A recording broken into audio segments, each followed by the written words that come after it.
بھلا تم کو ڈھانپ لینے والی یعنی قیامت کا حال معلوم ہوا ہے؟ اس روز بہت سے چہرے یعنی لوگ ذلیل ہوں گے، سخت محنت کرنے والے تھکے ماندے دہکتی آگ میں داخل ہوں گے.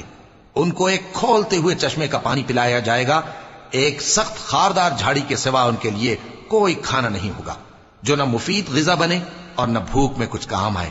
بہت سے چہرے یعنی لوگ اس روز شادماں بھی ہوں گے، اپنی محنت کے بدلے پر خوش. بہشت بری میں وہاں کسی طرح کی لغو بات نہیں سنیں گے، اس میں چشمے بہ رہے ہوں گے، وہاں تخت ہوں گے اونچے اونچے اور کٹورے قرینے سے رکھے ہوئے اور گاؤ تکیے قطار کی قطار لگے ہوئے اور نفیس مسندیں جگہ جگہ بچھی ہوئی. تو کیا یہ لوگ اونٹوں کی طرف نہیں دیکھتے کہ کیسے عجیب پیدا کیے گئے ہیں، اور آسمان کی طرف کہ کیسا بلند کیا گیا ہے، اور پہاڑوں کی طرف کہ کس طرح کھڑے کیے گئے ہیں، اور زمین کی طرف کہ کس طرح بچھائی گئی؟ پس اے نبی صلی اللہ علیہ وآلہ وسلم، تم تو نصیحت کرتے رہو کہ تم نصیحت کرنے والے ہی ہو، تم ان پر داروغہ نہیں ہو. ہاں، جس نے منہ پھیرا اور نہ مانا تو اللہ اس کو بہت بڑا عذاب دے گا.